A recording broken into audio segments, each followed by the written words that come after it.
దేవుని యొక్క పరిశుద్ధ నామమునకు మహిమ కలుగును గాక.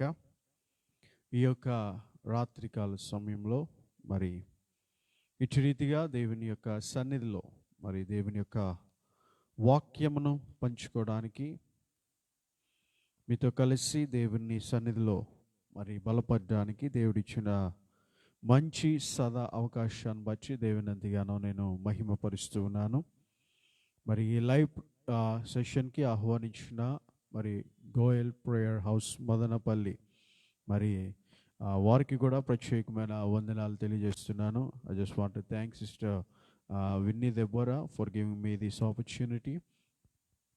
మరి దేవుడు తను ఇంకను దీవించి ఆశీర్వదించి మరి దేవుడు బలపరిచినట్లుగా మరి దేవుడు అటువంటి కృప మరి ఆ బిడ్డకు దయచేయనట్లుగా ప్రతిదినం ప్రార్థన చేస్తున్నాం. అదే సమయంలో ఈ యొక్క లైవ్ సెషన్లో పాల్గొంటున్న మీ అందరికీ కూడా ప్రత్యేకమైన వందనాలు నేను తెలియజేస్తూ ఉన్నాను. ప్రియులారా, ఈ యొక్క రాత్రికాల సమయంలో మరి నాతో పాటు గత దినాలన్నీ దేవుని వాక్యం అందించిన మరి దైవజనులందరికీ కూడా వందనాలు. అదే సమయంలో రానున్న దినాలు కూడా మరి దేవుని వాక్యాన్ని అందిస్తున్న మీకు కూడా ప్రత్యేకమైన వందనాలు నేను తెలియజేస్తూ ఉన్నాను.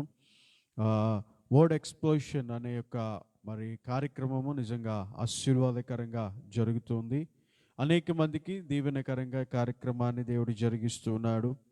మరి ఈ లైవ్ సెషన్స్ అన్నిటిని కూడా మరి నేను కూడా అందులో పాలు భాగస్తున్నాయి. నేను కూడా ఆ యొక్క లైవ్ సెషన్స్ని ఆలకిస్తున్నప్పుడు నిజంగా మంచి వర్తమానాలతో దేవుడు తన బిడ్డలతో మరి మాట్లాడుతుండడం నిజంగా చాలా గొప్ప సంగతి అని నేనైతే ఎంతగానో సంతోషిస్తున్నాను, దేవుని మహిమపరుస్తున్నాను.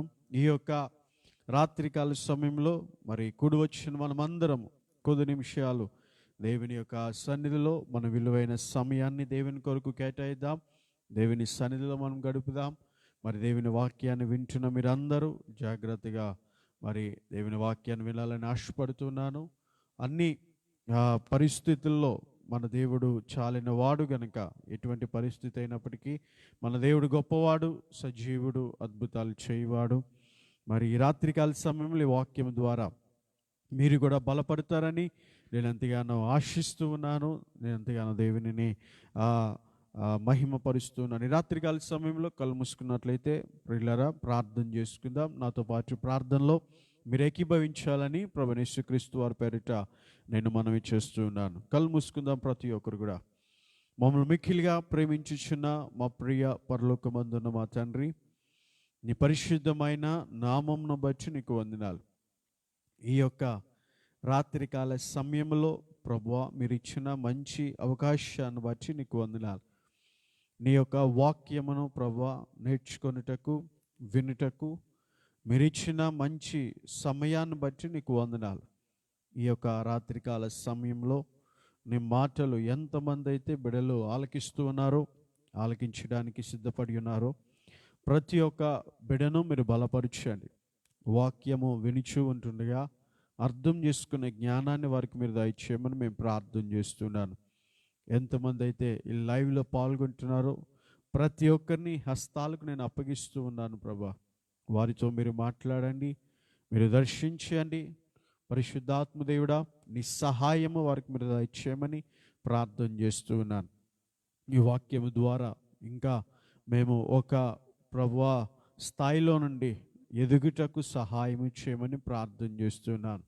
ఈ యొక్క లైవ్ సెషన్ నిర్వహిస్తున్న ప్రభువా ఆ యొక్క నిర్వాహక బృందం అంతటిని మీరు దీవించండి, ఆశీర్వదించమని నేను ప్రార్థన చేస్తూ ఉన్నాను. నీ యొక్క సన్నిధిని వారికి మీరు తోడుగా ఉంచమని నేను ప్రార్థన చేస్తున్నాను ప్రభా. ఏ విధమైన టెక్నికల్ ఇష్యూస్ లేకుండా సమస్తమును నీ యొక్క ఆత్మ ఆధీనంలోనికి మీరు తీసుకోండి. సమస్తమును కూడా నీకు మహిమకరంగా జరిగించమని నేను ప్రార్థన చేస్తూ ఉన్నాను. పరిశుద్ధాత్మ దేవుడా, వాక్యము అందిస్తున్న నన్ను నీ హస్తాలకు అప్పగిస్తూ ఉన్నాను. అభిషేకించండి నైనా. నీ బిడ్డల మధ్యలో ప్రభువా వారికి కావలసిన మాటలను మీరు అనుగ్రహించమని నేను ప్రార్థన చేస్తున్నాను. సమస్తమును నీ చేతులకు అప్పగిస్తున్నాం. మహిమ, ఘనత, ప్రభావములు మీరొక్కరే పొందుకోమని యేసు నామములో అడిగి వేడుకొనిచున్నాం పరమ తండ్రి, ఆమేన్. ఈ యొక్క రాత్రికాల సమయంలో ప్రియులారా, మరి దేవుని యొక్క వాక్యమును అందించడానికి మరి నేను చాలా సంతోషిస్తూ ఉన్నాను. చాలా దినాలు బట్టి దేవునికి సన్నిధిలో మరి లాక్డౌన్ అయిన తర్వాత, మరి మందిరాలన్నీ తెరిచిన తర్వాత కూడా మరి కొంత బిజీ షెడ్యూల్ వల్ల మరి చాలా పనుల్లో పడిపోయి మరి దేవుని యొక్క సన్నిధిలో చెప్పాలి అంటే మరి సమయం దొరక్క మరి గడుపుతున్న పరిస్థితుల్లో అయితే ఉన్నాం. ఏదేమైనా మరి వారు కోరి ఉండగానే దేవునికి సన్నిధిలో మరి వారికి ఇచ్చిన మాట వెంటనే మరి నెరవేర్చాలనే ఉద్దేశంతో మరి నీ యొక్క రాత్రికాల సమయంలో దేవుని వాక్యంతో మీ మధ్యలో నిలబడడానికి దేవుడు కృప చూపించాడు. ఈ రాత్రికాల సమయంలో మరి నేను ఎంచుకున్న థీమ్ ఏంటంటే ఫ్రమ్ ఐసైట్ టు ఇన్సైట్. అంటే మన యొక్క ఇహలోక సంబంధమైన దృష్టి నుండి ఇన్సైట్ అంటే మనలో ఉన్న ఆత్మీయ నేత్రాల యొక్క విషయం మీద నేను మాట్లాడాలని నేను ఆశపడుతున్నాను. ఇహలోక సంబంధమైనగా మనము చాలా దృశ్యాలు చూస్తూ ఉంటాం, చాలా దృశ్యాలను మనము ఆశిస్తూ ఉంటాం, చాలా దృశ్యాలు చూసి మనము మైమరిచిపోతూ ఉంటాం. చాలా దృశ్యాలను మనం చూసి ఒక మంచి సీనరీస్ కానీ లేకపోతే ఒక మంచి వ్యూ పాయింట్స్ కానీ మనం చూసినప్పుడు చాలా చక్కగా ఉంది, ఇది చాలా అందంగా ఉంది అని వాటిని చూసి మనం ఎంతగానో మైమరిచిపోతూ ఆ దృశ్యాలను మనము చూస్తూనే అలా ఉండిపోతాం. కొన్నిసార్లు అక్కడే ఉండిపోవాలనిపిస్తుంది, కొన్నిసార్లు అవి చూసుకుంటూ ఉండిపోతే మనకి ఎంతో ఆనందం అనిపిస్తుంది. కానీ రాత్రికాల సమయంలో ప్రియులారా, ఆ యొక్క ఐసైట్ నుంచి మనము ఇన్సైట్లోకి ఎలా వెళ్ళాలో ఈ రాత్రి కొద్ది నిమిషాలు నేను మీతో మాట్లాడాలని ఆశపడుతున్నాను. అదే సమయంలో మరి ఐసైట్ నుంచి ఇన్సైట్లోకి వెళ్ళిన వారి యొక్క పరిస్థితి ఎలా ఉంది, మరి ఐసైట్ ఇచ్చిన పరిస్థితిలో అలాగే ఉండిపోయే వారి పరిస్థితి ఎలా ఉందో ఈ రాత్రి కొద్దిమందిని నేను మీ మధ్యలో పెట్టి నా మాటలో నేను ముగించాలని నేను ఆశపడుతున్నాను.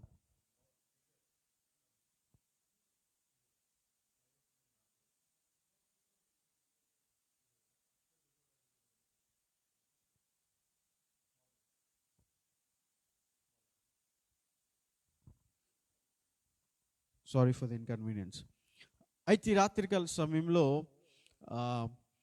ఐసైట్ అంటే మన యొక్క దృష్టి, మనం చూచే విషయాలు.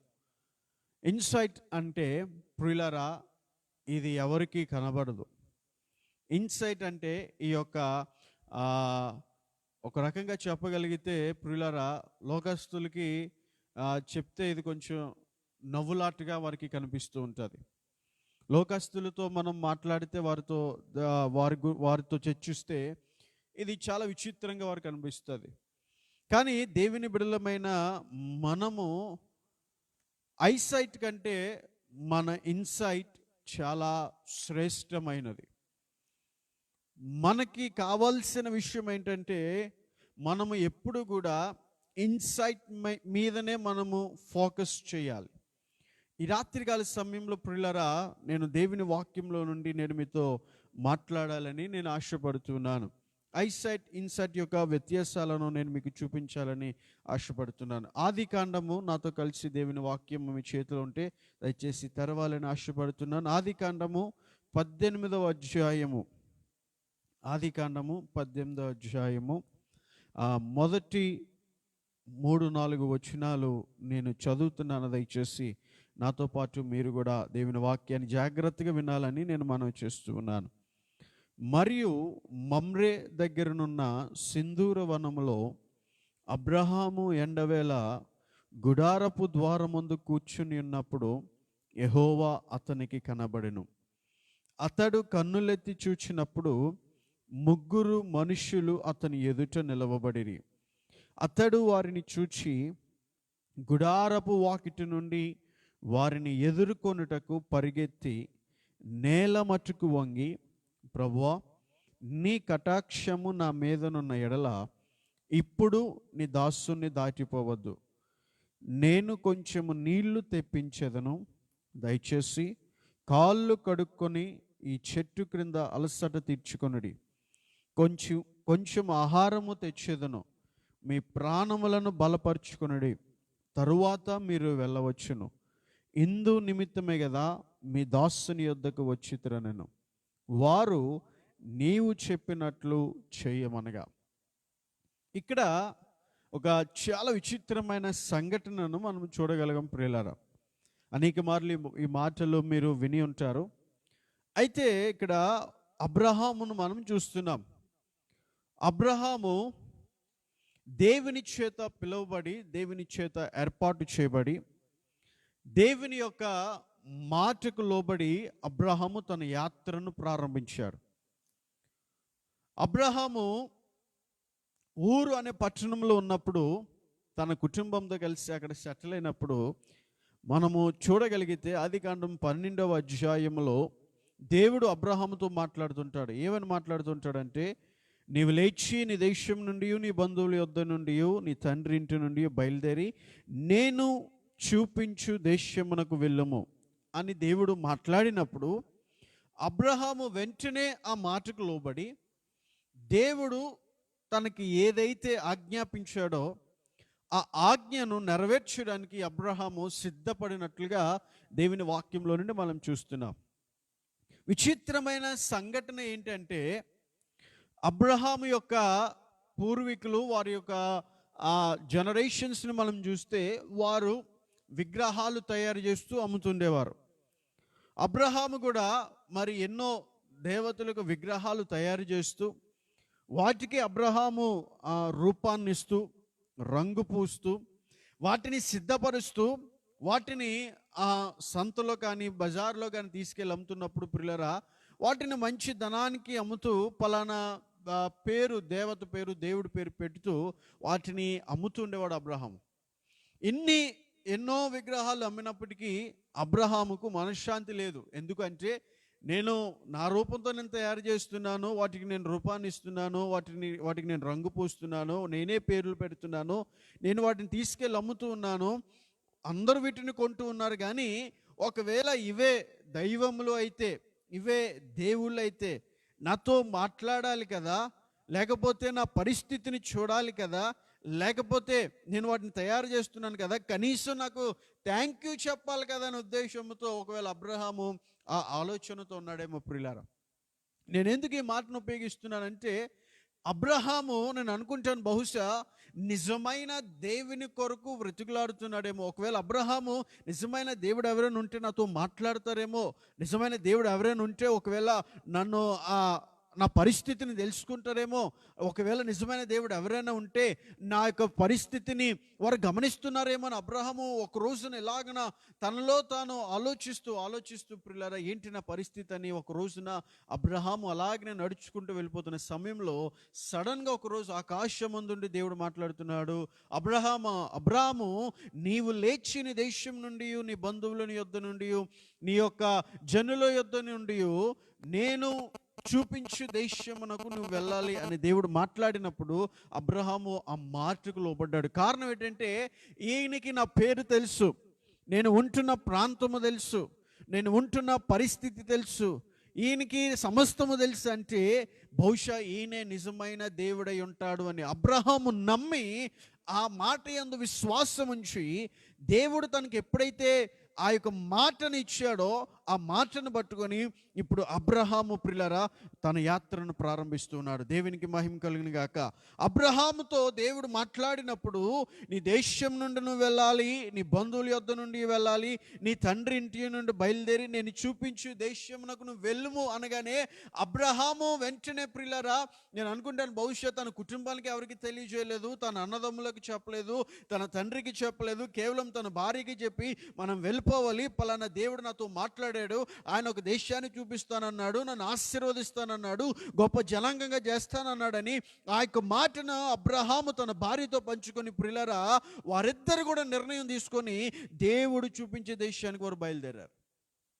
విచిత్రమైన సంఘటన ఏంటంటే, దేవుడు అన్నాడు నేను నీకు చూపించే దేశము. దేవుడు పేరు చెప్పలేదు, ఏ దేశమో చెప్పలేదు, ఎక్కడ ఉంటుందో చెప్పలేదు. ఆ పరిస్థితులు ఎలా ఉంటాయో చెప్పలేదు. కానీ అబ్రహాము యొక్క జీవితంలో మనం జాగ్రత్తగా గమనిస్తున్నట్లయితే, నేను నీకు చూపించే దేశమునకు నీవు వెళ్ళాలి అనగానే అబ్రహాము చేసిన పని ఏంటంటే, అబ్రాహాము యెహోవా అతనితో చెప్పిన ప్రకారము అబ్రాహాము వెళ్ళెను, లోతు అతనితో కూడా వెళ్ళెను. ఎంత విచిత్రం! దేవుడు ఏ దేశమో చూపించలేదు, ఏ డైరెక్షన్ చెప్పలేదు, ఏ ప్రాంతమో చెప్పలేదు. అక్కడ ఆహారం ఉంటుందో లేదో తెలీదు, అక్కడ సమృద్ధి ఉంటుందో తెలీదు, అబ్రహాముకు క్షేమం ఉంటుందో తెలీదు, అబ్రహాముకి భద్రత ఉంటుందో లేదో తెలీదు. కానీ దేవుడు వెళ్ళమంటే అబ్రహాము ఏం చేస్తున్నాడంటే, ప్రియులారా, ఇప్పుడు అబ్రహాము వెళ్తూ ఉన్నాడు. మన మాటలు చెప్పాలి అంటే గ్రుడ్డిగా అబ్రహాము బయలుదేరాడు. ఇంతకు ముందు వరకు అబ్రహాం యొక్క జీవితం వేరు. కానీ ఇప్పటి నుండి అబ్రహాము జీవితం మనం చూస్తే ఇప్పుడు చాలా ప్రత్యేకంగా ప్రవర్తిస్తూ ఉన్నాడు, చాలా ప్రత్యేకంగా అబ్రహాము మాట్లాడుతున్నాడు, చాలా ప్రత్యేకంగా బిహేవ్ చేస్తున్నాడు. కారణం ఏంటి అని మనం మాట్లాడితే, ఎప్పుడైతే దేవుడు అబ్రహామును దర్శించాడో అబ్రహాం యొక్క ఇన్సైట్ని దేవుడు మార్చాడు. అబ్రహాం యొక్క అంతరంగాన్ని దేవుడు మార్చాడు. కారణం ఏంటంటే, ఇప్పుడు అబ్రహాము దేవునిని వెంబడించాలి అంటే ఐసైట్ పనికిరాదు, ఇన్సైట్ ద్వారానే అబ్రహాం ముందుకు వెళ్ళాలి. దేవుడు చూపించే దేశానికి వెళ్తున్నాడు, దేవుడు ఎక్కడికి వెళ్ళమంటే వెళ్తూ ఉన్నాడు. భార్యను తీసుకొచ్చాడు ప్రియులారా. అలాగనే తన యొక్క అబ్రహాం యొక్క తమ్ముడు కుమారుడైన లోతును కూడా వెంట పెట్టుకొని ఇప్పుడు దేవుడు చూపించే దేశానికి వెళ్తూ ఉన్నాడు. బహుశా లోతు అడుగుండొచ్చు, అయ్యా దేవుడు ఏ దేశాన్ని చూపించాడంటే, ఏమోరా నాకు తెలీదు, ఆయన వెళ్ళమన్నాడు, నేను బయలుదేరాను. దేవునికి మహిమ కలుగును గాక. ఎంత గొప్ప సంగతి ప్రియులారా! దేవుడు వెళ్ళమంటే అబ్రహాము తన యాత్రను ప్రారంభించిన తర్వాత దేవుడు మాట్లాడుతున్నాడు, బలిపీఠం కడుతూ ఉన్నాడు. దేవుడు మాట్లాడుతున్నాడు, బలిపీఠం కడుతున్నాడు. పలానా చోట దగ్గర ఆగుతున్నాడు, దేవుడు మాట్లాడుతున్నాడు. ఆ ప్రార్థన చేస్తున్నాడు అబ్రహాము, దేవుడు మాట్లాడుతున్నాడు. వెంటనే అక్కడ బలిపీఠం కడుతున్నాడు. ఇలాగన అబ్రహాము యాత్ర అలా జరుగుతున్న సమయంలో ప్రియులారా, బయలుదేరిన వాడు ఒంటరిగా బయలుదేరాడు, కుటుంబంతో బయలుదేరాడు, తనకు కలిగిన దానితో బయలుదేరాడు.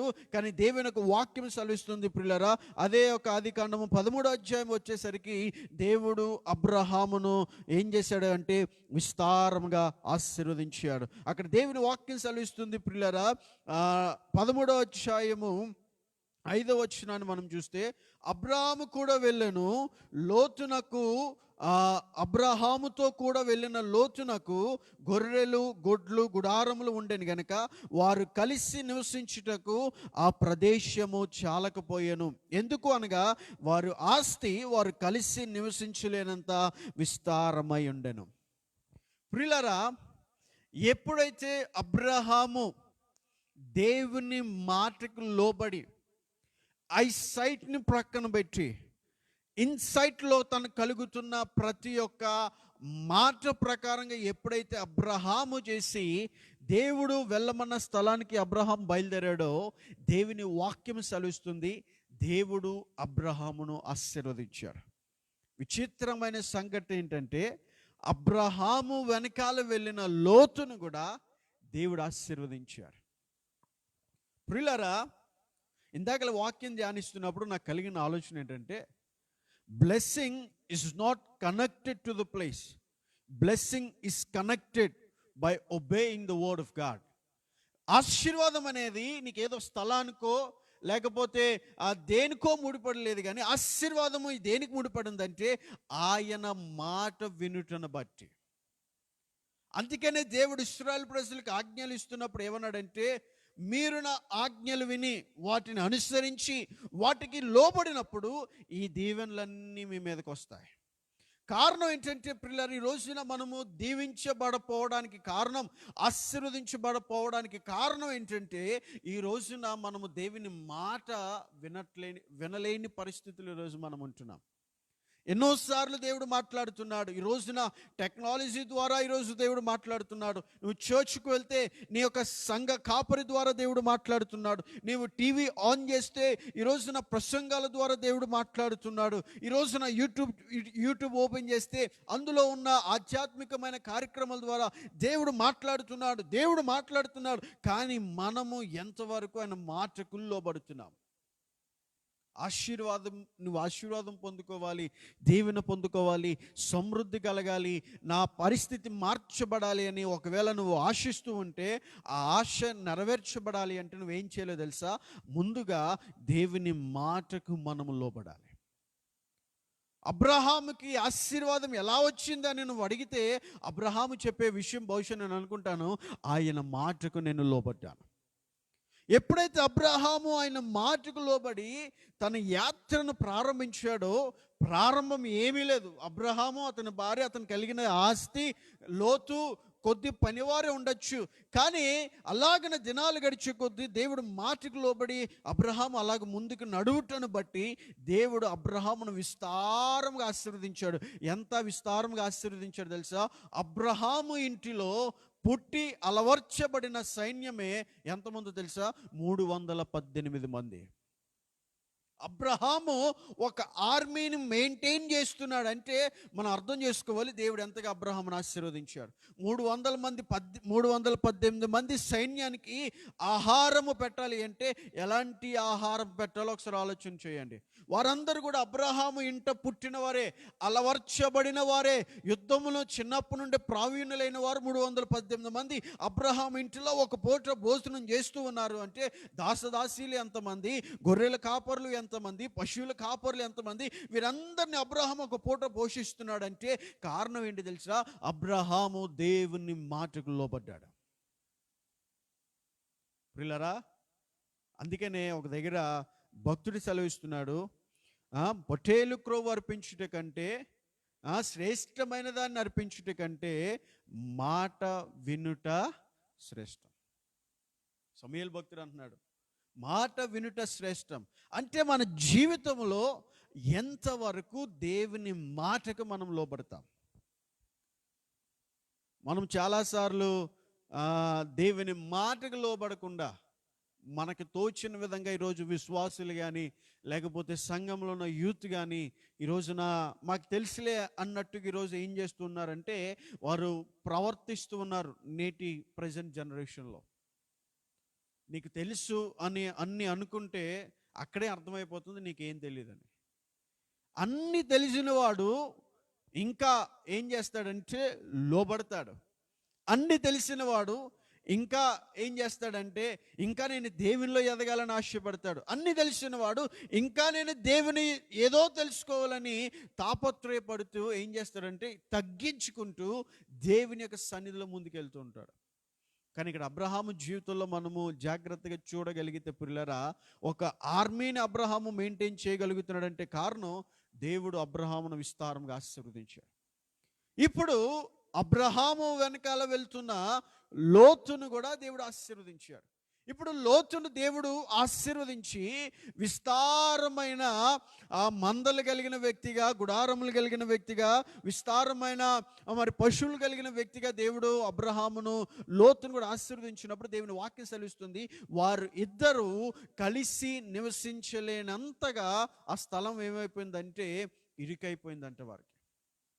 అబ్రహాము యొక్క పశువుల కాపర్లకు, లోతు పశువుల కాపర్లకు గొడవలు ప్రారంభమైనప్పుడు విసిగిపోయిన అబ్రహాము ఏమన్నాడంటే లోతుని పిలిచి, ఇదిగో మనమిద్దరం బంధువులము, మనం దెబ్బలాడుకోవడం మంచిది కాదు, ఒక పని చేద్దాము. ఏంటంటే నీవు నేను ఏం చేద్దాము? విడిపోదాం. నీవు నేను విడిపోదాం.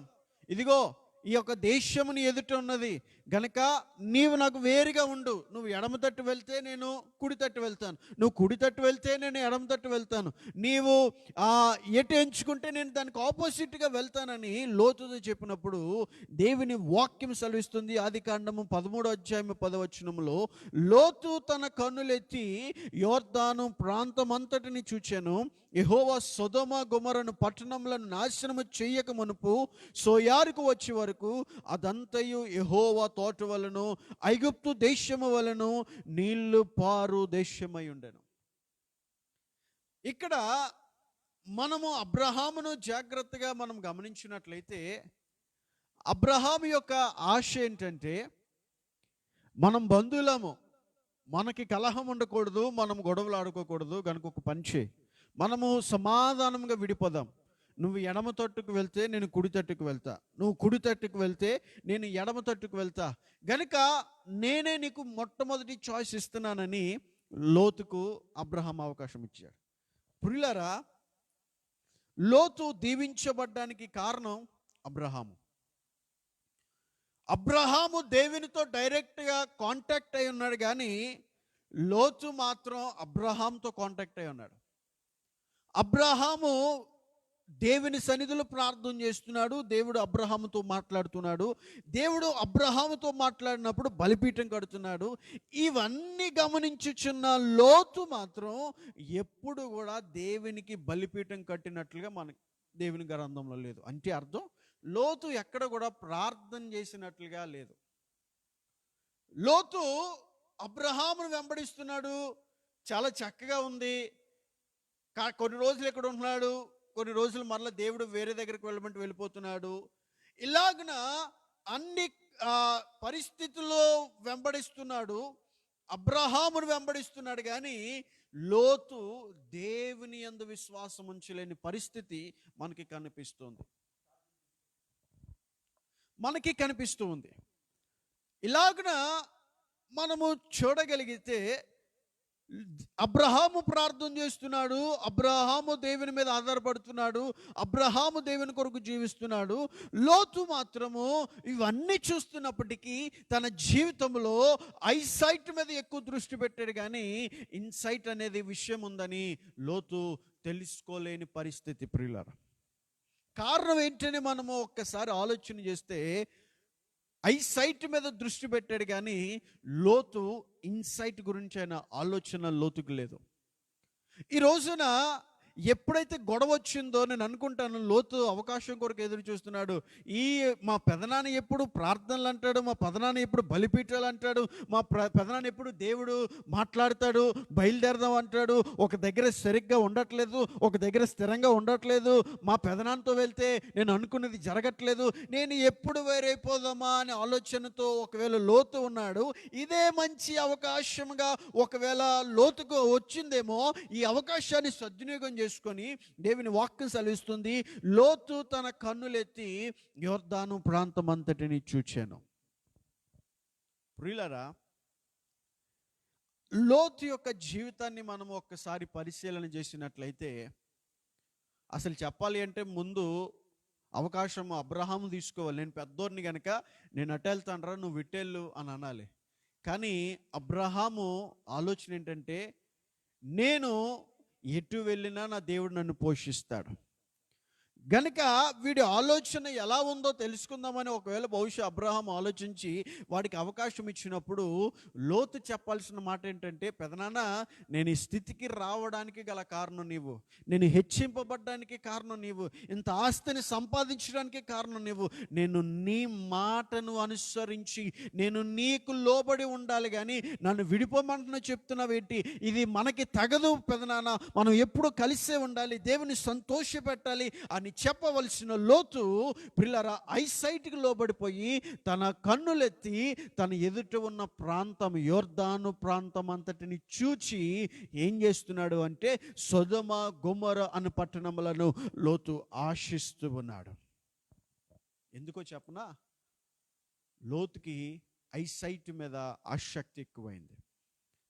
తన ముందు ఉన్న పరిస్థితులన్నీ లోతును ఆకర్షిస్తున్నప్పుడు, ఆ పరిస్థితులన్నీ లోతు ఎదుట ఉన్నప్పుడు లోతు ఏం చేస్తున్నాడు అంటే, ఇవి నాకు కావాలి, వీటిలో నేను ఎంజాయ్ చేయాలి, ఆనందించాలి, సంతోషించాలి, ఇది కదా నేను కోరుకునేది, ఈ లైఫ్ కదా నేను ఎంజాయ్ నేను చేయాల్సి అనుకున్నది, ఈ లైఫ్ కదా నేను కావాలని కోరుకుంటుంది. అబ్బా, ఎన్నాళ్ళకి నాకు విడుదల దొరికిందని అబ్రహాము నుండి లోతు వేరైపోయి, ప్రియులారా, ఈ రోజున లోతు తన సొంత మార్గాన్ని ఏర్పాటు చేసుకుంటున్నాడు. ఏ వ్యక్తి ద్వారా అయితే మనం దీవించబడ్డామో, ఏ వ్యక్తి ద్వారా అయితే మనం ఆశీర్వదించబడ్డామో, ఏ వ్యక్తి ద్వారా అయితే దేవుడు మన స్థితిని మార్చాడో, వారిని ఎప్పుడు మనం మర్చిపోకూడదు. ఎందుకో తెలుసా, ఈ రోజున నీవు హెచ్చింపబడ్డానికి, నీవు ఆశీర్వదించబడ్డానికి, నీవు దీవించబడ్డానికి ఒక వ్యక్తి కారణమైతే, నువ్వు ఎంత స్థాయికి వెళ్ళినా నీ ప్రారంభాన్ని మాత్రం నువ్వు ఎప్పుడు మర్చిపోకూడదు. వారిని గుర్తుపెట్టుకోవాలి. కొన్నిసార్లు ఈ రోజున బాధాకరమైన విషయం ఏంటంటే, ఈ రోజున ఆత్మీయ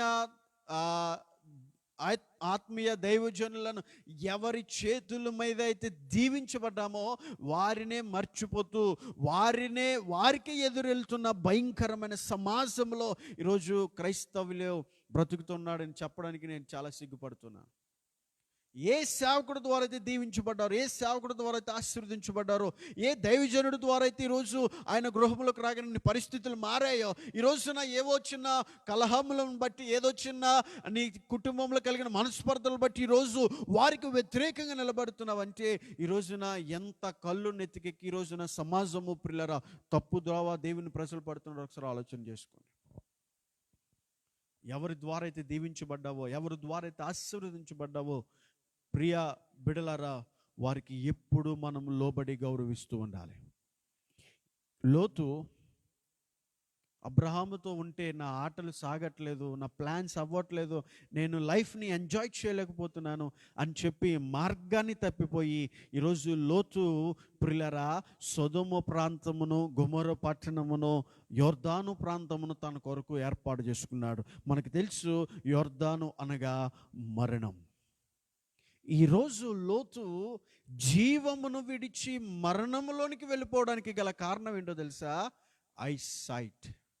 అంటే మన ఐసైట్ మనలను మోసం చేస్తుంది. నేను చెప్పాను, దేవుడు ఒక వ్యక్తిని దర్శించినప్పుడు దేవుడు చేసే మొట్టమొదటి పని ఏంటో తెలుసా?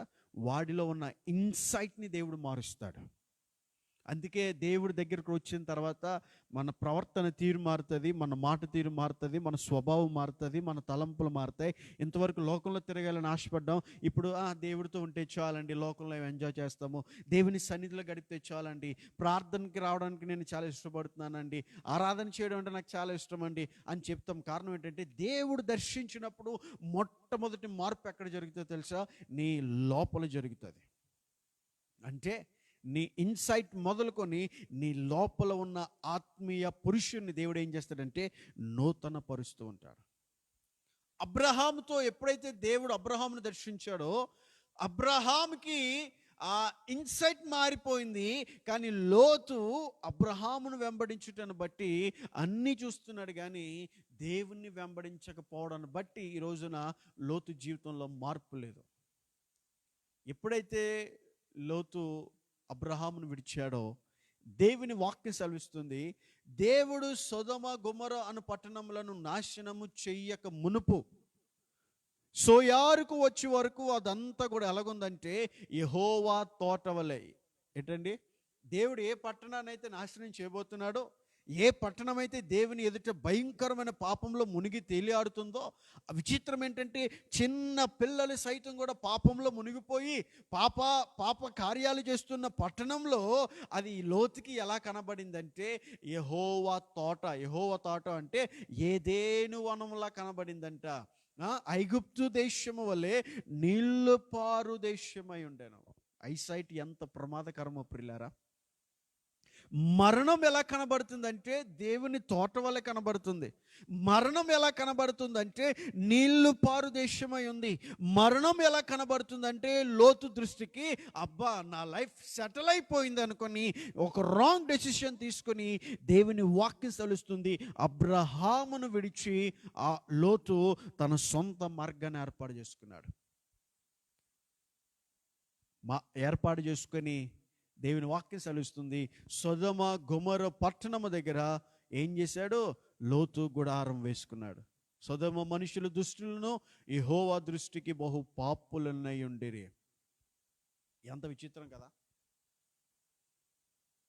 దుష్టుల మధ్యలో, పాపుల మధ్యలో ప్రియులారా, దేవునికి విరోధులైన ప్రజల మధ్యలో ఈరోజు లోతు నివసించడానికి ఇష్టపడుతున్నాడు అంటే ఐసైట్ ఎంత ప్రమాదకరమైనదో ఒకసారి అర్థం చేసుకోవాలి. అందుకే దేవుని వాక్యం రోమపత్రికలు అనుకుంటా మనకు తెలియజేస్తుంది, వెలుచూపు వలన కాక విశ్వాసముతోనే మనం చూడాలి. వెలుచూపు చూస్తే ప్రస్తుతానికి నీకు చాలా చక్కగా ఉంటుంది, కానీ దాని వెనకాల ఉండే మరణము కానీ, వెనకాల ఉండే ఇబ్బంది కానీ, వెనకాల ఉండే ఆ భయంకరమైన పరిస్థితి కానీ ఆ వెలుచూపు వల్ల నీకు తెలియదు. కానీ విశ్వాసముతో ఉన్నవాడు, దేవుని వాక్యం సెలవిస్తుంది, నీతిమంతుడు విశ్వాస మూలముగా జీవిస్తాడు. అంటే దేవుని బిడలమైన మనము ఐసైట్ ద్వారా బ్రతకడం కాదు, కానీ ఇన్సైట్ ద్వారా మనం బ్రతకాలి. అబ్రహాము ఈ రోజున ఇన్సైట్ని బట్టి ఫాలో అవుతున్నాడని చెప్పడానికి గల కారణం ఏంటి అంటే, ప్రియులారా, ఇప్పుడు మనం వద్దాం 18వ అధ్యాయంలోకి వద్దాం. ఇందాక మనం చదువుకున్నాం 18వ అధ్యాయంలోకి వస్తే, అక్కడ ఇన్సైట్లో ఉన్న అబ్రహాము 99 సంవత్సరాల ప్రాయములో మమ్రే దగ్గర ఉన్న సింధూరవనములో అబ్రహాము ఎండవేళ గుడార ద్వారం ముందు కూర్చుండి ఉన్నప్పుడు యెహోవా అతనికి కనబడెను. దేవునికి స్తోత్రం. ప్రియులారా, 17వ అధ్యాయం ప్రారంభంలో చూస్తే 99 సంవత్సరాల ప్రాయంలో దేవుడు అబ్రహామును దర్శించాడు. మరలా కొన్ని నెలల తర్వాత అబ్రహాము ఎండవేళ గుడార ద్వారము దగ్గర కూర్చొని ధ్యానిస్తూ ఉన్నాడు. దేవుణ్ణి చూడాలి, నేను ప్రార్థన చేయాలి, సహవాసం చేయాలి, ఆయనను కలుసుకోవాలి, ఆయనలో ఉన్న విషయాలు నేను తెలుసుకోవాలి, ఆయనతో నేను స్నేహం చేయాలని అబ్రహాము ఎండవేళ గుడారము దగ్గర కూర్చొని దేవుని కొరకు ధ్యానిస్తూ ఉంటే, సాక్షాత్తు దేవుడే ఆకాశం నుండి కిందకి దిగిపోయి అబ్రహామునకు ప్రత్యక్షమయ్యాడు. 99 సంవత్సరాల వృద్ధుడు, ధనవంతుడు. నేను చెప్పాలి అంటే బహుశా తనకున్న ఒక మంచి ప్యాలెస్ని కట్టుకొని, ఒక మంచి బంగ్లా కట్టుకొని, అందులో ఏసీ రూమ్లో ప్రియులారా బహుశా 99 సంవత్సరాల వృద్ధుడు విశ్రాంతి తీసుకోవాలి. అది కూడా దేవుని వాక్యం సెలవిస్తుంది. ఎండవేళ అంటే నేను అనుకుంటాను బహుశా మధ్యాహ్నం పడుకోవలసిన వాడు, విశ్రాంతి తీసుకోవలసిన వాడు, ఆ ఎండవేళ ప్రియులారా మంచి కునుకు తీయాల్సిన వాడు గుడారపు ద్వారము దగ్గర కూర్చొని ఏం చేస్తున్నాడంటే ధ్యానిస్తూ ఉన్నాడు. దేవా నాకు కనబడవా, దేవా నన్ను చూడవా, దేవా నేను నిన్ను చూడాలి, నీతో సహవాసం చేయాలి, నీతో మాట్లాడాలని అబ్రహాము ప్రార్థన చేస్తూ ఉంటే యెహోవా అతనికి కనబడెను. ప్రియులారా, దేవుడు ఐసైట్కి కనబడ్డు, ఇన్సైట్ ఉన్న వారికి దేవుడు కనబడతాడు. అబ్రహాము విస్తారమైన సంపద కలిగిన వాడు, విస్తారమైన ఆ కలిమి కలిగిన వాడు, విస్తారమైన ఆస్తి కలిగిన వాడు. 99 సంవత్సరాల ప్రాయంలో గుడారం వాకిడి దగ్గర కూర్చొని దేవుడి కొరకు ఎదురు చూస్తూ ఉన్నాడు. 19వ అధ్యాయం మొదటి వచనంకి వద్దాం. 19వ అధ్యాయం మొదటి వచనం. ఆ సాయంకాలం అందు 2 దేవదూతలు సొదొమ చేరినప్పటికీ లోతు సొదొమ గవిని యొద్ద కూర్చుండి ఉండెను. ఎంత విచిత్రం! 99 సంవత్సరాల వృద్ధుడు గుడారపు వాకిటి దగ్గర కూర్చొని ప్రార్థన చేస్తూ ఉంటే, అదే 19వ అధ్యాయం మొదటి వచనంలో ఆ దేవుని దేవదూతలు ప్రియులారా లోతును దర్శించడానికి వెళ్ళినప్పుడు, లోతును చూసినప్పుడు లోతు ఎక్కడ కూర్చున్నాడు తెలుసా? సొదొమ గవిని యొద్ద. అంటే పెద్ద మనుషులు కూర్చునే ఆ స్థలం దగ్గర మన భాషలో చెప్పుకోవాలంటే రచ్చబండ దగ్గర కూర్చొని ఏం చేస్తున్నాడు తెలుసా? తీర్పులు తీరుస్తూ ఉన్నాడు సొదొమ ప్రజలకి. దేవుడు ఆల్రెడీ సర్టిఫై చేశాడు పాపులని. వారు ఘోరమైన దుష్టత్వంలో ఉన్నారని దేవుడు ఆల్రెడీ సర్టిఫై చేసి, వారు పాపంలో ఉన్నారని దేవుడు ఆల్రెడీ చెప్తే, మనోడు కూర్చొని వారికి తీర్పు తీరుస్తున్నాడు. ఎంత విచిత్రం కదా! 99 సంవత్సరాల వృద్ధుడు గుడారం ద్వారం కూర్చున్నాడు. ఈ యొక్క లోతు గవిని దగ్గర కూర్చున్నాడు. అంటే ఇన్సైట్కి ఒక చక్కని ఉదాహరణ. అబ్రహాంకి ఏ ఇబ్బంది లేదు, తన్ను చూసుకోవడానికి సైన్యం ఉంది. అబ్రహాము ఆస్తిని కాపాడడానికి సైన్యం. అబ్రహాము 99 సంవత్సరాల ప్రాయంలో ప్రియులారా ఈరోజు కూర్చొని ఎండవేళ గుడార ద్వారం కూర్చొని ప్రార్థన చేస్తూ ఉన్నాడు. యెహోవా అతనికి కనబడెను. ఎంత అదృష్టం కదా! అంటే 99 సంవత్సరాల ప్రాయంలో కూడా అబ్రహాం యొక్క ఆశ ఏంటో తెలుసా? నేను ఇంకా దేవునితో నడవాలి, నేను ఇంకా దేవుని సంతోషపెట్టాలి, నేను ఇంకా దేవుని చిత్తాన్ని చేయాలి, ఇంకా నేను దేవుని మార్గంలో నడవాలి, ఇంకా నేను దేవుని సంతోషపెట్టాలని ఆశతో ఉన్నాడు. ఆ ఆశను నెరవేర్చడానికి సాక్షాత్తు దేవుడే కిందకి దిగి వచ్చాడు. ఇన్సైట్లో ఉన్న అబ్రహాంకి దేవుడు కనబడగానే దేవుని వాక్యం సెలవుస్తుంది, అబ్రహాము దేవుడును ఇంటికి ఆహ్వానించి. ప్రిల్లరా, అక్కడ విచిత్రం చూడండి, 99 సంవత్సరాల వృద్ధుడు ఏం చేస్తున్నాడు తెలుసా? పరిగెడుతున్నాడు దేవునికి పరిచర్య చేయడానికి. 99 సంవత్సరాల వృద్ధుడు దేవునికి పరిచర్య చేయడానికి అటు పరిగెడుతున్నాడు. పనివాడునిస్తున్నాడు, తన భార్య దగ్గరికి వెళ్ళి నువ్వు మంచి రొట్టెలు కనిపిస్తున్నాడు. ఇలాగ వారి దగ్గరికి పరిగెడుతున్నాడు, వీరి దగ్గరికి పరిగెడుతున్నాడు. అబ్రహాము నీ వయసు ఎంత అంటే 99 సంవత్సరాలు. మనం చిన్న పని చేయగానే అబ్బా నా అంత విశ్వాసం లేడండి, సంఘంలో నా అంత ప్రార్థనా పరుడు లేడండి. ఒక్కరు కూడా పాలు పంపులు పొందాలి. దేవుని మందిరంలోకి అడుగు పెడుతున్న ప్రతి ఒక్కరూ మందిరంలో ఏ పని అయితే ఉందో ఆ పనిలో ముందుకు వెళ్ళాలి, అవసరాలు తీర్చాలి. మందిరానికి కావలసిన పనిని ప్రియులారా దేవుని బిడలమైన మనమందరం ఉన్నప్పుడు ప్రియులారా, వెంటనే అక్కడ మనం చదివినప్పుడు ఆ ముగ్గురు మనుషులు, నేను అనుకుంటాను బహుశా ఆ చరిత్ర చూస్తే యేసు ప్రభు వారు మిగిలిన 2 ప్రధాన దూతలు యేసు ప్రభుతో ఆ అబ్రహామును దర్శించాయి. ఆ వారు భోజనం చేస్తూ ఉంటే అబ్రహాము ఒక చెట్టు కిందన నిలబడి ఒక పనివాడిలాగా చేతులు కట్టుకుంటూ దేవుని సన్నిధిలో లోబడుతూ విధేయత చూపిస్తూ ఉన్నాడు. ఎంత విచిత్రం! 99 సంవత్సరాల వృద్ధుడు దేవుడు అక్కడ భోజనం చేస్తూ ఉంటే ప్రియులారా చెట్టు కింద నిలబడి విధేయతతో అబ్రహాము నిలబడ్డాడు. వెంటనే వెళ్ళిపోతూ దేవుడు అన్నాడు, అబ్రహాము నీ భార్య ఎక్కడుందంటే, నా భార్య గుడారంలో ఉందయ్యా అన్నప్పుడు వెంటనే దేవుడు అంటున్నాడు, మీదటికి మరల వచ్చే సంవత్సరం వస్తాను, నీ ఇంటిలో చక్కని కుమారుడు ఉంటాడు. హల్లెలూయా! ఈ మాట విన్నప్పుడు నాకు చాలా సంతోషం అనిపిస్తుంది. ప్రియులారా, దేవునికి ఇన్సైట్లో ఉన్నవాడు, దేవుని మాటకు లోబడినవాడు, దేవునికి పరిచర్య చేస్తున్నవాడు, దేవుని సంతోషంగా ఆహ్వానించి ప్రియులారా దేవునితో సహవాసం కలిగిన వాడు ఉన్న ఒక్క ఆశను, ఉన్న ఒకే ఒక ఆశీర్వాదాన్ని చాలా సింపుల్గా కొట్టేశాడు. దేవుడు అన్నాడు, వచ్చే సంవత్సరానికి వస్తాను, నీ ఇంట్లో చక్కని కుమారుడు ఉంటాడు. ఒకే ఒక్క లోటు అబ్రహాము తీర్చేసుకున్నాడు. కానీ లోతును మనం గమనిస్తే ప్రియులారా, సొదొమ దేవుని దూతలు వెళ్ళాయి. ఎందుకంటే దేవుడు అడుగు పెట్టడానికి కూడా ఇష్టపడలేని భయంకరమైన స్థితిలో వారు ఉన్నారు ప్రియులారా. అబ్రహాం ఆహ్వానించగానే అబ్రహాం యొక్క భోజనాన్ని స్వీకరించడానికి వారు ఇష్టపడ్డారు. కానీ 19వ అధ్యాయంలో మనం చూసినప్పుడు లోతు లేచి వారికి సాష్టాంగపడి, దయచేసి ప్రభులారు ఈ రాత్రి నా ఇంట్లో ఉండండి, మీ కాళ్ళు కడుక్కోండి, మీరు పెందలకడనే లేచి వెళ్ళిపోవచ్చు అంటే వారు చెప్పే మాట ఏంటో తెలుసా? మేము నడి వీధిలో గడుపుతాం. దేవుని యొక్క దూతలు అక్కడ లోతుతో సమాధానం ఏమిస్తున్నాయి తెలుసా? మేము ఇంట్లోకి రాము, మేము నడి వీధిలోనే గడుపుతాం. అంటే లోతులో ఉన్న దైవత్వం పోయింది, లోతులో ఉన్న ప్రార్థన, లోతు జీవితంలో ప్రార్థన లేదు, లోతు కుటుంబంలో ప్రార్థన లేదు.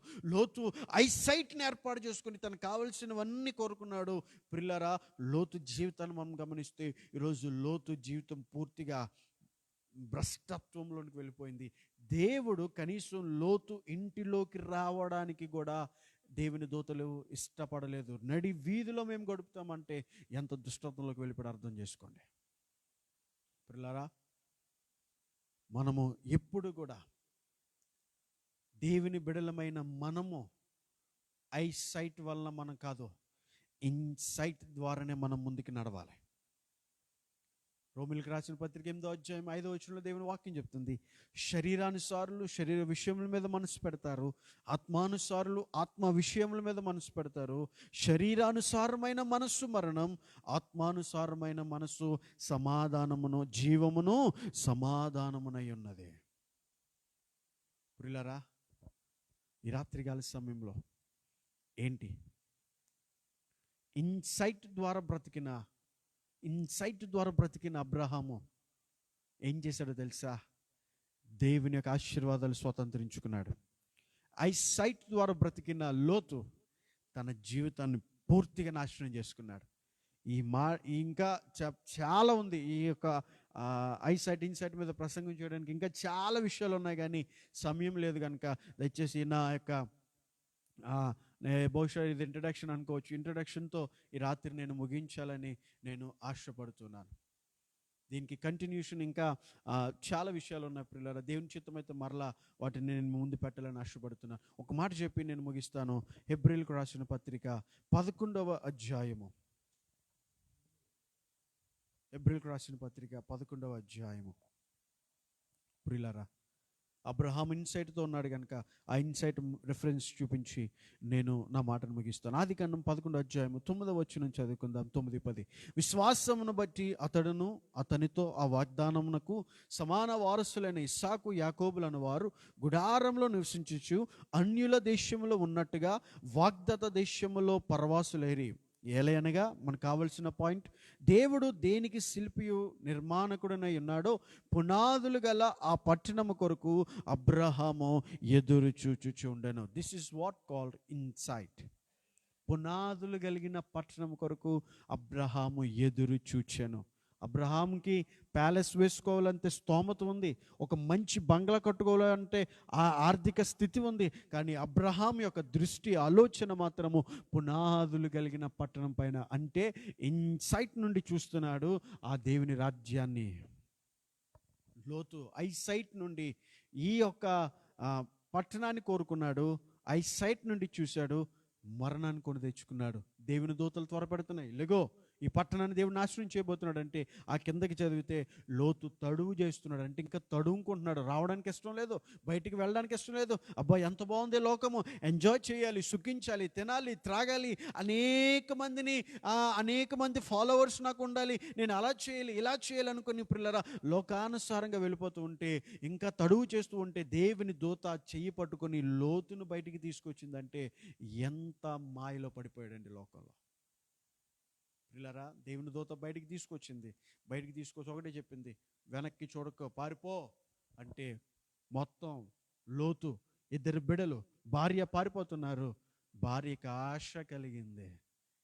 అంటే ఎంత విచిత్రం కదా లోతు గురించి. అది దేవుడు పట్టణాన్ని నాశనం చేయబోతున్నాడు, వారందరు కాలి బూడిదైపోతున్నారు అన్నా కూడా వెనక్కి తిరిగి చూసింది. ఎలా ఉందో, దీన్ని మిస్ అయిపోతున్నాను, దీన్ని పోగొట్టేసుకుంటున్నాను, ఈ దేవుడు ఏంటి ఎలా చేస్తున్నాడు అనుకుని వెనక్కి తిరిగి చూసింది. పిల్లరా ఉప్పు స్తంభం అయిపోయింది, ఉప్పు స్తంభం అయిపోయింది. లోతు పరిగెత్తాడు, బిడలు పరిగెత్తారు. పిల్లరా బిడలు ఇద్దరు కూడా తండ్రితో పాపం చేశారు, అక్రమ సంబంధాన్ని పెట్టుకున్నారు, వారిద్దరు వ్యభిచారులైపోయారు. దేవుని వాక్యం సెలవిస్తుంది లోతు ఒంటరివాడైపోయాడు. కనీసం లోతును ప్రియులారా ఈ రోజున ఏంటి నీ పరిస్థితి అని అడిగేవారు ఒక్కరు కూడా లేరు.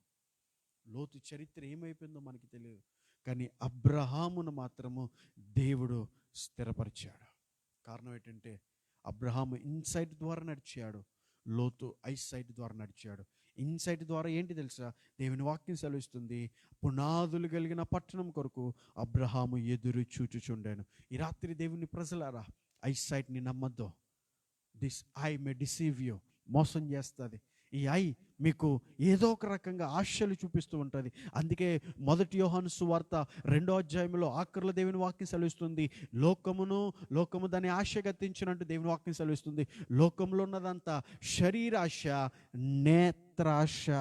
అంటే నీ కంటికి అంత కనపడుతుంది, ఇది చాలా చక్కగా ఉంటుంది అన్నావు, ఇది చాలా బాగుంటుంది, ఇది చాలా అందంగా ఉంటుంది అనుకుంటున్నావు, కానీ అది నిన్ను మోసం చేస్తుంది. ఎందుకంటే లోకములో ఉన్నదంతా శరీరాశ, నేత్రాశ, జీవపు డంబము అంటూ కిందకి ప్రాముఖ్యమైన మాట రాశాడు.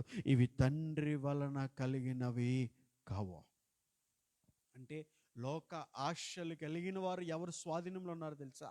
అపవాది యొక్క స్వాధీనంలో వారి జీవితాన్ని విచ్ఛిన్నం చేసుకుంటున్నారు. వారికి తెలియదు విచ్ఛిన్నం అయిపోతుందని, వారి ఎవరి జీవితం విచ్ఛిన్నం అయిపోతుందని తెలియదు, వారికి దేవుడు ఇచ్చిన శ్రేష్టమైన జీవితాన్ని విచ్ఛిన్నం చేసుకున్నారని తెలియకుండానే వారు విచ్ఛిన్నం చేసుకున్నారు. కారణం ఏంటంటే నేత్ర ఆశకు లోబడిపోయి ఆ డ్రెస్ వేసుకోవాలి, లేకపోతే నేను అలా ఉండాలి, లేకపోతే నేను ఎక్కడికి తిరగాలి, నేను వీరిలాగా ఎంజాయ్ చేయాలి, వారిలాగా ఎంజాయ్ చేయాలని ఇవన్నీ కోరుకుంటున్నావు. కారణం ఏంటంటే ఈ ఆశ నేను ఎక్కడికి తీసుకెళ్తుందంటే నిత్య నాశనానికి తీసుకెళ్ళిపోయి నీ జీవితాన్ని విచ్ఛిన్నం చేసేస్తుంది లోతులాగా.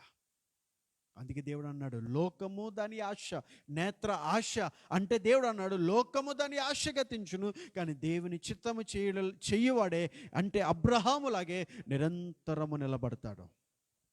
ఈ యొక్క రాత్రికాల సమయంలో ఈ ఐసైట్ ఇన్సైట్ ద్వారా ఏంటి నీ తీర్మానం? ఇంకా లోకం కావాలనుకుంటున్నావా? పాస్టర్ గారు 24 గంటలు ప్రసంగం అంటారు, 24 గంటలు వాక్యం అంటారు, 24 గంటలు ప్రార్థన అంటారు. ఏంటి నేను మాకేంటి మాకేం పర్మిషన్ అవ్వట్లేదు, ఎక్కడికైనా వెళ్తే తిడతాడు, ఎక్కడికైనా వెళ్తే పాస్టర్ గారు విసుక్కుంటున్నారు, ఎక్కడికైనా వెళ్తే పాస్టర్ గారు ఒప్పుకోవట్లేదు, ఏంటి పాస్టర్ గారు అనుకుంటున్నావా? ఎందుకో తెలుసా? ఆయనకి తెలుసు లోకం వల్ల వచ్చే జీతం ఏంటో తెలుసు. లోకాన్ని ఆశిస్తూ వచ్చి జీతం ఏంటో తెలుసు కనుక ఆ సేవకుడు దేవుని యొక్క అభిషేకం ద్వారా మాట్లాడుతున్నప్పుడు లోబడితే అబ్రహాములాగా దీవించబడతావు. లేదా లోతులాగా తిరుగుబాటు చేసావా జీవితాన్ని నాశనం చేసుకుంటావు. ప్రియులారా, అబ్రహామును నడిపించిన దేవుడే నేటికి సజీవంగా ఉన్నాడు. He is the same God alive today. ఈ రోజుకి ఆయన బ్రతికే ఉన్నాడు. అంటే అబ్రహాము నడిపించిన దేవుడు నేటికి సజీవంగానే ఉన్నాడు. ఆయనలో మార్పు లేదు. ఆయనను వెంబడిస్తున్న మనము కూడా అబ్రహామును వెంబడించగలిగితే, అబ్రహాము నడిచిన మార్గంలో నడవగలిగితే, అబ్రహాములాగా దేవుల్లో ముందుకు కొనసాగగలిగితే నిన్ను నీ కుటుంబాన్ని దేవుడు స్థిరపరుస్తాడు. లేదు నాకు సేవకుడు వద్దు, సంఘం వద్దు, నా ఇష్టానుసారంగా నేను నడుచుకుంటానని లోతులాగా గంతులు వేస్తున్నావా, నీ యొక్క యాత్ర మధ్యలోనే ఫుల్ స్టాప్ పడవలసి వస్తుంది. కనుక ఈ రాత్రికాల సమయంలో ఈ మాటలను బట్టి మీరు బలపడ్డారని నేను ఆశపడుతున్నా. ఈ మాటలు బట్టి దేవుడు మీతో మాట్లాడాడని నేను ఆశపడుతున్నాను. అబ్రహాము ఐసైట్ నుంచి ఇన్సైట్లోకి వెళ్ళాడు, కానీ లోతు మాత్రము ఐసైట్ కలిగి ఐసైట్లో ఉండిపోయాడు, నష్టపోయాడు. అందుకే రోమిలకు రాసిన పత్రిక 8వ అధ్యాయము మీకు సమయం దొరికినప్పుడు ఆ అధ్యాయాన్ని చదివితే అపోస్తులుడైన పౌలు రోమిల పట్టణానికి కావలసిన శ్రేష్టమైన మాటలు, అలాగే మనకి ఐసైట్కి ఇన్సైట్కి కావలసిన మాటలను అక్కడ చక్కగా రాశాడు. అందుకే అంటున్నాడు శరీరానుసారంగా ప్రవర్తించు శరీరానుసారమైన మనస్సు దేవునికి విరోధమైనది.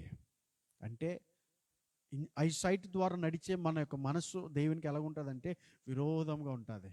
దేవుని బిడ్డలు దేవుని దగ్గరికి వచ్చిన తర్వాత ఇందాక చెప్పాను కదా, మనం పూర్తిగా మారిపోవాలి. ఎలా మారిపోవాలి తెలుసు? పూర్తిగా ఆత్మీయానుసారంగా మారిపోవాలి. ఆత్మీయ ప్రవర్తనలోనికి మారిపోయి ఆత్మానుసారంగా నడిస్తే నువ్వు ఎవరిని సంతోషపెడుతున్నావు తెలుసా? దేవుని సంతోషపెడుతున్నావు. ఆత్మానుసారంగా నడిచినప్పుడు మన తల్లిదండ్రులకు మనకు వ్యతిరేకంగా నిలబడతారు, సమాజం వ్యతిరేకంగా నిలబడుతుంది, మనతో ఉన్నవారు వ్యతిరేకంగా నిలబడతారు. అయినా పర్వాలేదు, వారు వ్యతిరేకంగా నిలబడినప్పటికీ మనం at the end of the day మనం ఎవరిని సంతోషపెట్టాలి తెలుసా?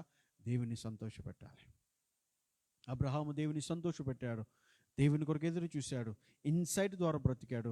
అబ్రహాము జీవితాన్ని దేవుడు ఆశీర్వాదకరంగా మార్చాడు. ఐసైట్ ద్వారా బ్రతికిన లోతు మాత్రము జీవితం మధ్యలోనే ఆగిపోయింది, ఏమైపోయాడో తెలియదు. కనుక రాత్రికాల సమయంలో ఈ మాటలు వింటున్న నీ బ్రతుకుల్లో దేవుని అడుగు, ప్రభువా ఇన్సైట్ ద్వారా నేను జీవించాలి, ఇన్సైట్లో ప్రభువా నేను బ్రతికడానికి సహాయం చేయాలి, నా ఆత్మీయ నేత్రాలు తెరవాలి. అబ్రహాం ఎలాగైతే పునాదులు కలిగా పట్టణం కొరకు ఎదురు చూశాడో నేను కూడా అలాగే ఎదురు చూచుటకు సహాయం చేయని ప్రార్థన చేసి అబ్రహాములాగా దేవునితో నడవగలిగితే, దేవుని సన్నిధిలో ధ్యానించి దేవుని సన్నిధిలో ప్రార్థన చేయగలిగితే అబ్రహాముకి దేవుడు కనబడినట్లుగా ఒకరోజు దేవుడు కూడా నీకు ప్రత్యక్షం అవబోతున్నాడు. ఈ మాటలు దేవుడు దీవించును గాక. చిన్న ప్రార్థన చేసుకుందాం. మమ్మల్ని మిక్కిలిగా ప్రేమిస్తున్న మా ప్రియ పరలోకమందున మా తండ్రి, ఈ రాత్రి ప్రభువా నైనా మాతో మాట్లాడినందుకు నీకు వందనాలు, స్తోత్రాలు చెల్లిస్తున్నాను. ఈ యొక్క లైవ్ సెషన్లో ఎంతమంది అయితే పాలుపంపులు పొందారో, ఎంతమంది అయితే నీ మాటలు విన్నారో ప్రభువా, వారందరిని మీరు దర్శించమని నేను ప్రార్థన చేస్తున్నాను. ఈ రాత్రి వారిని మీరు దీవించమని మేము ప్రార్థన చేస్తున్నాను.